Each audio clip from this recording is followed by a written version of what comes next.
Acara ini dipersembahkan oleh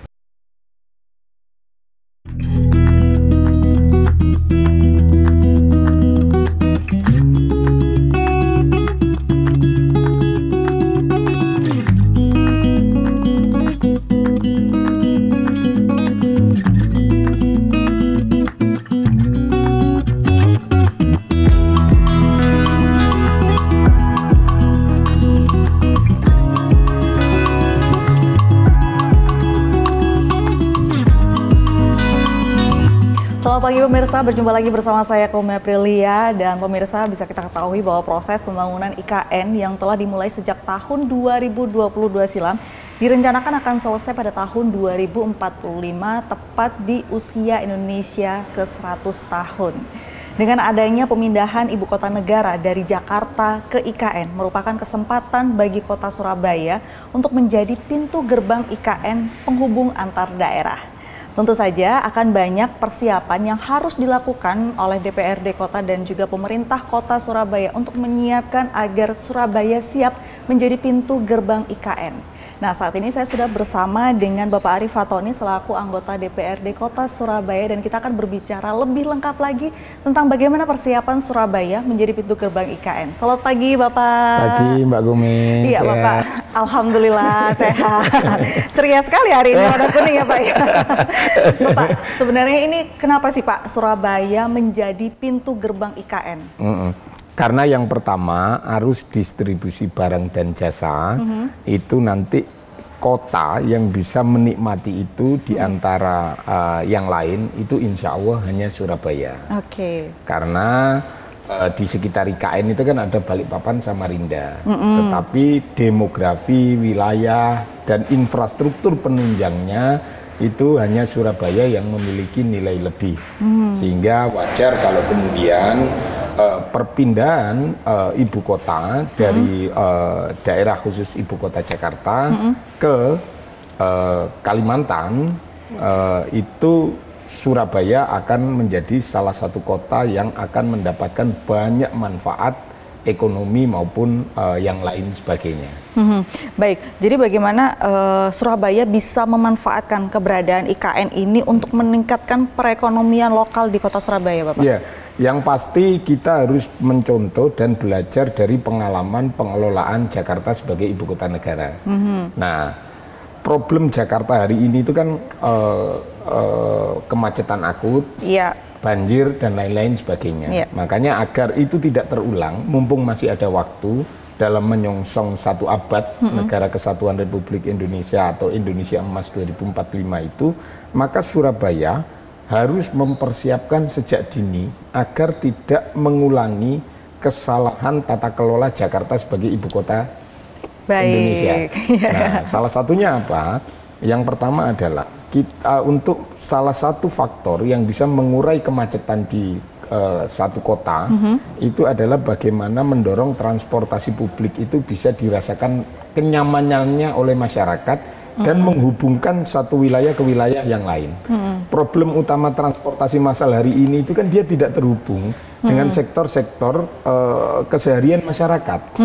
Sehingga masyarakat masih menggunakan metode kendaraan pribadi, moda transportasi pribadi. Itu yang bisa menyumbang kemacetan.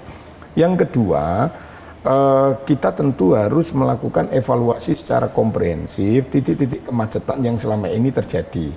Berarti kan jam operasionalisasinya harus diatur sedemikian rupa. Artinya kalau Jakarta punya 3-in-1 dan lain-lain sebagainya itu, Surabaya kan belum pernah menerapkan.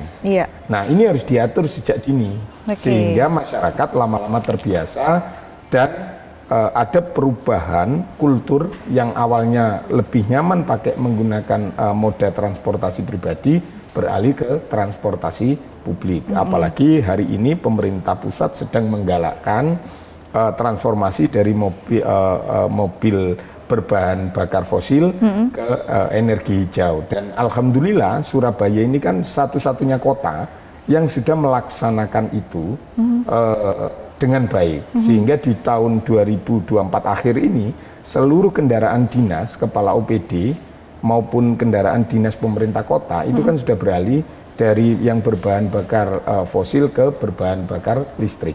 sehingga menjadi ramah lingkungan. Dan ini ke depan kami berharap seluruh transportasi publik juga sudah harus menggunakan itu, sehingga polusi yang dirasakan Jakarta sebagai ibu kota negara itu tidak dialami Surabaya kelak ketika IKN ini sudah benar-benar pindah ke Kalimantan Timur itu. Nah. Baik, nah kalau kita bicara tentang transportasi yang berbahan bakar listrik ini ya Pak ya, mobil yang berbahan bakar listrik itu kan membutuhkan daya listrik yang besar. Betul. Sementara saat ini rumah-rumah warga orang Surabaya, meskipun mereka punya mobil banyak, belum tentu juga dayanya cukup untuk ngecas mobilnya. Nah, apa nih kalau SPBU-nya bahan bakar listrik namanya apa Pak? SPKLU. SPKLU di kota Surabaya juga masih sangat terbatas. Nah, ini bagaimana nih? Itu kan ketika transformasi kendaraan dari berbahan fosil ke listrik yang lebih ramah lingkungan itu kan otomatis ekosistem pendukungnya itu harus dibentuk. Nah, salah satu kalau kami lihat dari proses pengadaan barang dan jasa mobil listrik kemarin itu kan ada kewajiban bagi penyedia barang dan jasa untuk menciptakan ekosistem itu. Mereka kan ada kajian berapa kilometer dan lain-lain sebagainya, itu harus dibangun SPKLU sehingga ketika dayanya menurun itu kemudian isi baterainya ada di sekitar situ. Ini memang butuh waktu. Namanya transformasi pasti butuh waktu. Iya, betul. Nah, itu dari aspek transportasi. Yang kedua, problem perkotaan itu kan banjir. Nah, alhamdulillah pemerintah kota bersama DPRD hari ini itu kan sedang menggencarkan bagaimana kita meminimalkan genangan di tahun 2026. Makanya kalau Mbak Kome lihat di kota Surabaya memang hari ini banyak pekerjaan proyek box culvert yang besar-besar itu. Betul. Ini menimbulkan keriuhan di depan, tetapi manfaat jangka panjangnya untuk penataan dan pengendalian genangan atau banjir di kota Surabaya itu insya Allah perlahan-lahan akan dinikmati oleh masyarakat. Nah, yang terakhir yang sering saya sampaikan, ketika Surabaya sudah menjadi gerbang ke ibu kota Nusantara, maka Surabaya akan semakin menegaskan sebagai kota jasa dan perdagangan. Artinya semua orang yang mau melakukan perjalanan ke ibu kota Nusantara, insya Allah transitnya di kota Surabaya. Tentu ini kalau tidak dikelola dengan baik akan menciptakan kesenjangan. Maka kami sejak awal mendorong pemerintah kota, khususnya Balai Latihan Kerja yang dikelola oleh Dinas Tenaga Kerja ini, menyiapkan sumber daya manusia, anak-anak Surabaya yang siap menghadapi peluang ekonomi yang akan terjadi ketika Surabaya benar-benar menjadi kota hub atau pintu gerbang ibu kota Nusantara itu. Jangan lagi kemudian ke depan itu bisnis jasa perdagangan, kemudian ekonomi kreatif, tetapi BLK menyiapkan sumber daya manusia untuk kerja di pabrik, padahal pabriknya udah geser ke Jombang dan sekitarnya. Nah, ini yang kemudian Joko Sembung naik VW, hanya hambung W kata orang Surabaya. Iya, betul. Nah, baik Pak, kalau kita bicara soal banjir ya, saat ini kan memang Surabaya sudah membenahi begitu kan ya Pak ya, sudah banyak box culvert. Nah, ini apakah ada jaminan di tahun 2026 nantinya akan mengurangi banjir? Ada jaminan nggak Pak? Tunggu dulu, sebentar dulu Pak. Jangan dijawab dulu, kita akan kembali lagi setelah yang satu ini.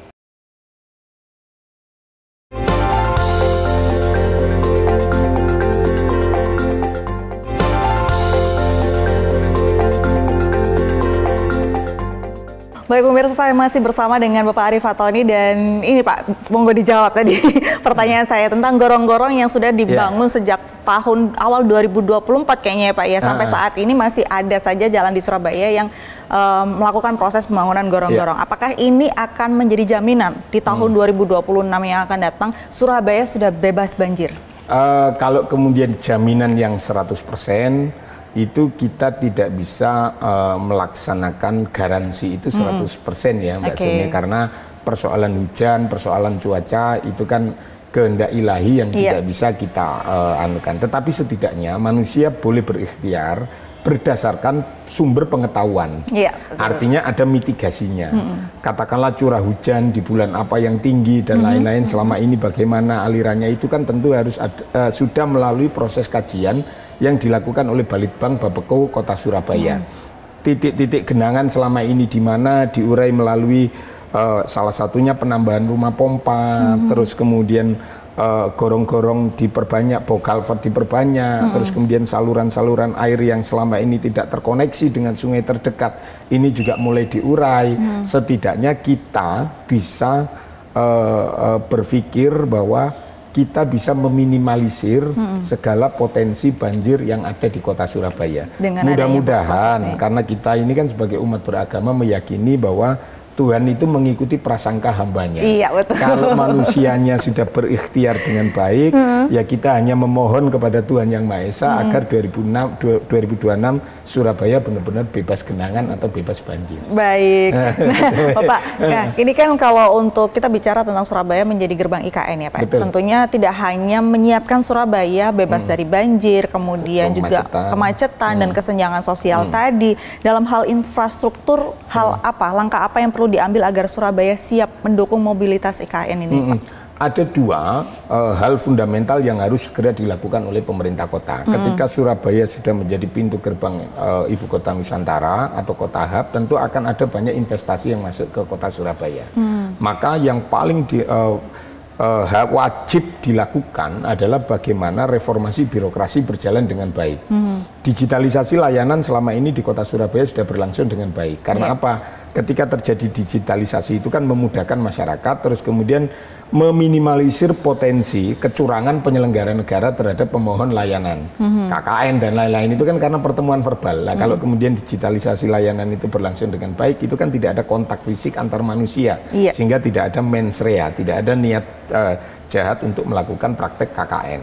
Nah, yang kedua, birokrasi melayani juga harus dilakukan pemutakhiran terhadap pola pikir ASN yang bertugas di sektor-sektor pelayanan. Jangan sampai kemudian kehendak wali kotanya cukup tinggi menyiapkan infrastruktur pemerintahan untuk menampung investasi sebanyak-banyaknya, tapi kemudian kultur birokrasinya masih berpikir bahwa kalau bisa lama kenapa harus kami percepat. Nah, ini tentu menjadi PR yang dalam waktu dekat ini tidak bisa dilakukan semata-mata oleh pemerintah kota. Makanya kami sejak awal menyarankan agar ASN atau tenaga pemerintah kota yang berada di ujung tombak pelayanan itu diberikan kursus dengan lembaga-lembaga kursus yang lain kayak model John Robert Power dan lain-lain agar bisa melayani masyarakat dengan ramah. Ketika kemudian ada kemudahan dalam investasi, baik dari layanan sumber daya manusianya, kemudian regulasinya juga mendukung kemudahan layanan itu, insya Allah kota Surabaya akan menampung banyak manfaat ekonomi dengan menjadi pintu gerbang ibu kota Nusantara. Itu infrastruktur pemerintahan yang harus segera dilakukan. Yang kedua tentu infrastruktur sarana dan prasarana pendukung. Bagaimana kita kemarin sudah ada flyover Teluk Lamong yang sudah diresmikan. Terus kemudian perbaikan jalan-jalan lain. Ini juga wajib. Makanya kami berharap jalan luar lingkar timur yang menghubungkan antara Kenjeran sampai Gun Perak, Perak Juanda 3 ini harus segera terlaksana. Sehingga itu semakin memudahkan proses arus barang dan jasa. Sehingga baik kontainer kapal, kargo pesawat yang landing di Juanda itu bisa segera terdistribusi dengan baik. Nah, kalau kemudian ada kemudahan arus barang dan jasa dengan infrastruktur yang memadai, itu kan bisa meminimalisir potensi beban ekonomi dari kalangan pengusaha. Nah, kalau kemudian kalangan usaha bisa melaksanakan usaha dengan baik, otomatis itu akan menjadi instrumen peningkatan kesejahteraan masyarakat sekitar. Nah, itu bisa meminimalisir potensi kesenjangan sosial yang mungkin terjadi. Nah, ketika potensi kesenjangan sosial itu sudah bisa diminimalisir dengan baik, otomatis maka tingkat kemiskinan di kota Surabaya menurun, sehingga berbanding lurus dengan minimnya atau berkurangnya potensi gangguan keamanan ketertiban masyarakat di kota Surabaya. Wah, penjelasannya cukup banyak, Pak. Jadi terintegrasi semua begitu ya, Pak ya. Mulai itu harus disiapkan, Mbak Sume. Kalau tidak disiapkan kita nanti tinggal menyesal. Aduh, kok kita ngalami seperti Jakarta ya. Ini kita mencontoh, bukan mencontoh ya Pak, belajar dari apa yang terjadi di Jakarta. Meskipun Surabaya ini bukan ibu kota negara, tapi kan memang Jakarta ini sebagai ibu kota negara saat ini itu kayak banyak kekurangan gitu loh Pak. Dan Surabaya yang akan menjadi pintu gerbang IKN harus lebih baik daripada Jakarta begitu ya Pak. Kan ini kan masyarakat meyakini bahwa ketika ibu kota Nusantara itu pindah ke Kalimantan Timur, maka yang selama ini Jakarta sebagai kota bisnis dan ibu kota pemerintahan yang awalnya Jakarta sentris itu akan bergeser menjadi Indonesia sentris. Yang selama ini ekonomi Indonesia itu 80% berputar hanya di Jakarta, 20%-nya dibagi di 34 provinsi yang lain, ini nanti insya Allah akan merata. Artinya yang selama ini terjadi ketimpangan ekonomi Indonesia Barat dengan Indonesia Timur, dengan pindahnya ibu kota Nusantara ini, Indonesia sentris ini akan kemudian menjadi perangsang kebijakan untuk pemerataan ekonomi nasional, sehingga kesenjangan ekonomi antar wilayah, antar provinsi itu bisa diminimalisir dengan baik. Tentu itu tidak bisa dirasakan dalam waktu dekat, karena IKN itu kan visi jangka panjang sebuah bangsa. Iya, betul. Iya kan? Kenapa kita menyebut 2045 itu Indonesia emas? Itu kan kita semua punya tekad bahwa di tahun 2045 ketika Indonesia berusia 1 abad, kita ini sudah bisa naik tingkat dari negara berkembang menjadi negara maju, dari negara pengekspor bahan baku mentah menjadi negara industri. Syarat menjadi negara maju itu kan harus menjadi negara industri terlebih dahulu. Dan pondasi-pondasi ini sudah dibangun oleh Pak Jokowi, nanti dilanjutkan oleh Pak Prabowo. Insya Allah kita semua akan menikmati kesempatan sekali seumur hidup sebuah bangsa bonus demografi di 2045 itu. Insya Allah ya Pak ya, amin, semoga amin. ya Pak amin. ya. Harus ada tekad kuat kita semua. Makanya berkali-kali kami sampaikan kita ini tidak perlu lagi memperdebatkan tentang kenapa IKN ini harus pindah atau tidak. Ini visi jangka panjang yang insya Allah akan dinikmati oleh generasi penerus kita. Mungkin saja saya tidak bisa ikut menikmati 2045 itu karena keterbatasan umur.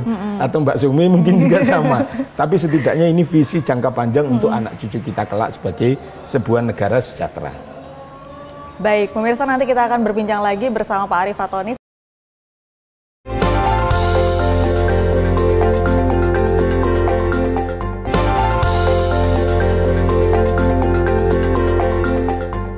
Baik pemirsa, masih bersama saya Kome dan juga Bapak Arief Fatoni, dan tadi kita sudah berbicara tentang transportasi untuk barang dan jasanya begitu. Nah, kalau untuk manusianya sendiri Pak, Surabaya sebagai pintu gerbang IKN nantinya pasti akan banyak wisatawan yang datang ke Surabaya yang mungkin tujuan selanjutnya adalah IKN. Transportasi untuk mewadahi wisatawan ini bagaimana di kota Surabaya? Makanya tadi kami sampaikan bahwa kita ini harus membuat transportasi publik kita itu senyaman mungkin dari aspek interior ya. Yang kedua, menghubungkan dari satu tempat ke tempat yang lain yang itu berdasarkan hasil kajian atau penelitian itu yang sering disinggahi oleh orang. Jadi jangan sampai kemudian transportasi publik kita itu tidak menghubungkan titik-titik yang itu dipakai aktivitas sehari-hari orang, Mbak Gumi. Contoh ya, katakanlah ada ekspatriat datang ke kota Surabaya, dia nginep di pusat kota. Oh, dia mau datang wisata heritage ke kawasan Penele. Ternyata transportasi publik kita tidak terhubung. Nah, itulah kenapa kami sering kali sampaikan dengan adanya BRIDA, Badan Riset Inovasi Daerah itu, kami berharap BRIDA ini berkolaborasi dengan perguruan tinggi yang ada di kota Surabaya. Surabaya ini kan punya kenikmatan, banyak sekali perguruan tinggi negeri maupun swasta yang ada di kota Surabaya. Kerjasama dengan mereka bikin riset. Bagaimana kemudian perilaku manusia ketika menggunakan transportasi publik dari satu tempat ke tempat yang lain, apa keluhan mereka, dan lain-lain. Nah, atas dasar kajian-kajian penelitian itulah kemudian Pemkot mengeluarkan kebijakan, sehingga kebijakan itu bisa tepat guna dan tepat sasaran. Nah, jadi aspek kenyamanan transportasi publiknya terjamin, terus kemudian itu menghubungkan satu tempat ke tempat lain yang itu sering menjadi kehidupan sehari-hari masyarakat. Insya Allah kemudian moda transportasi pribadi akan berkurang dengan sendirinya, sehingga orang yang datang ke Surabaya untuk melakukan perjalanan kenegaraan ke IKN atau ke perjalanan bisnis ke IKN itu merasa nyaman tinggal di kota Surabaya karena tidak mengalami kemacetan akut seperti ya ibu kota sebelumnya. Baik.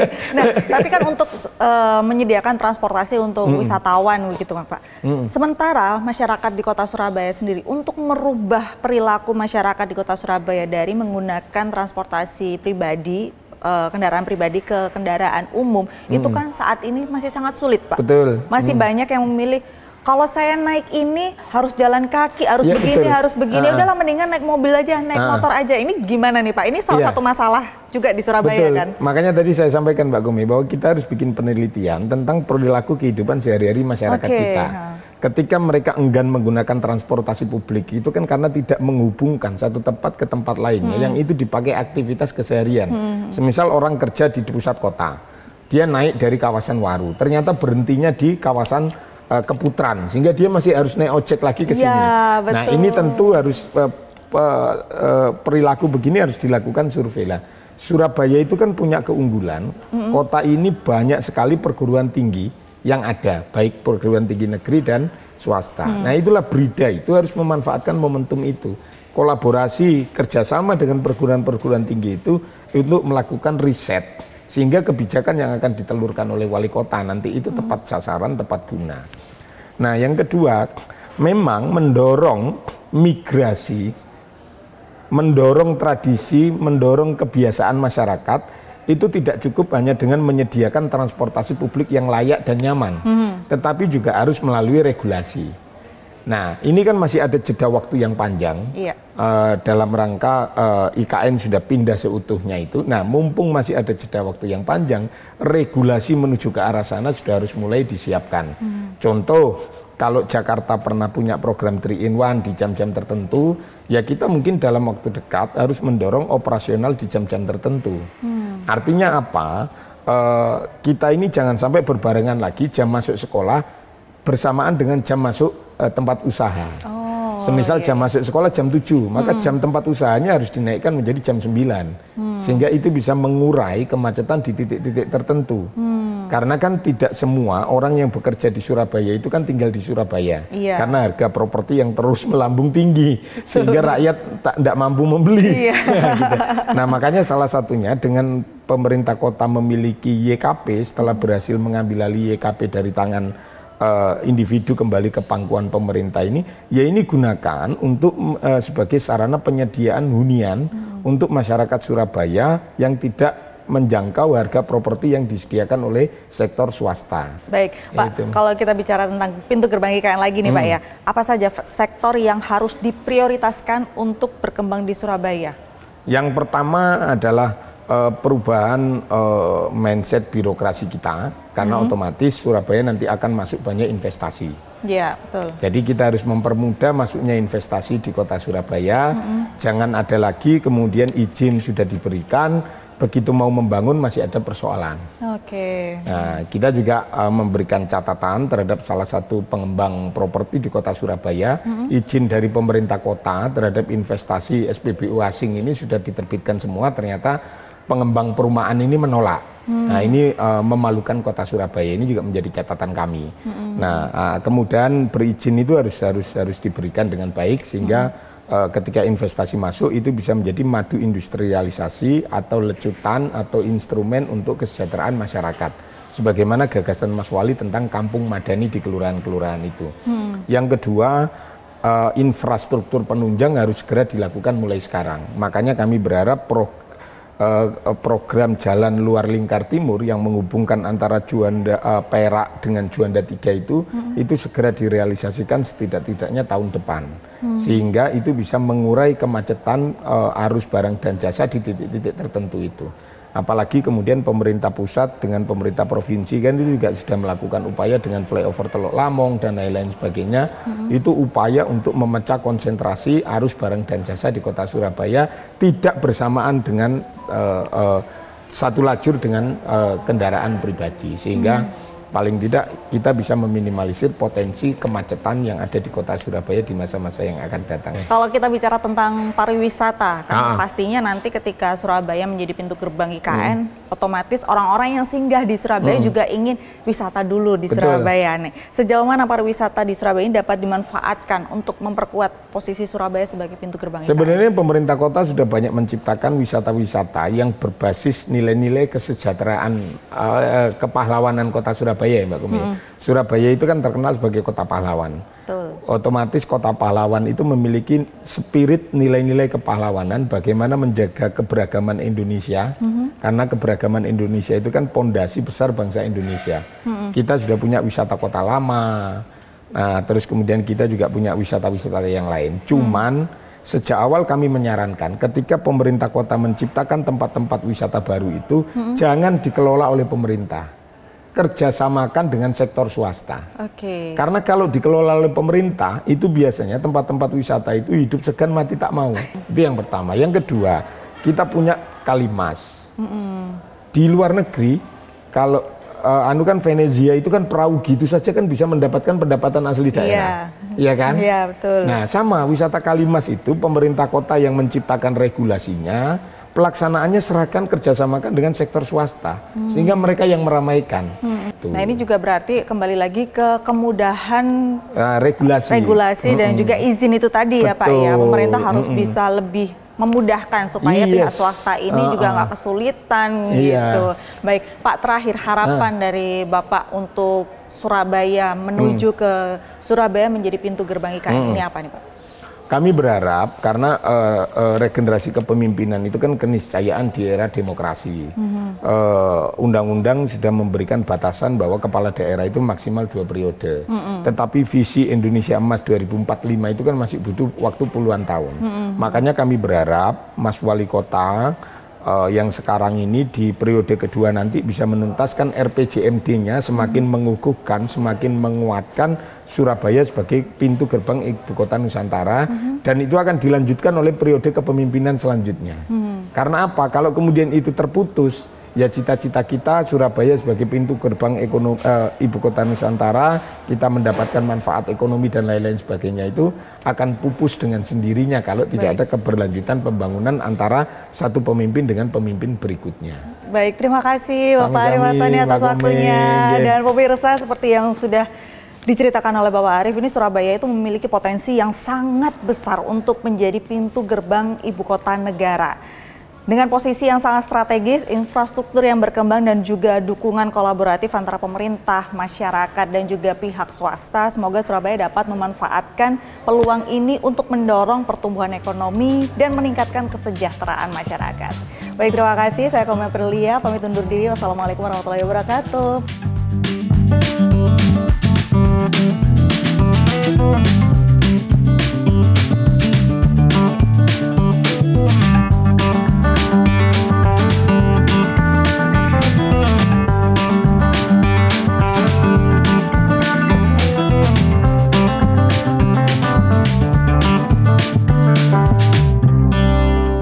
Acara ini dipersembahkan oleh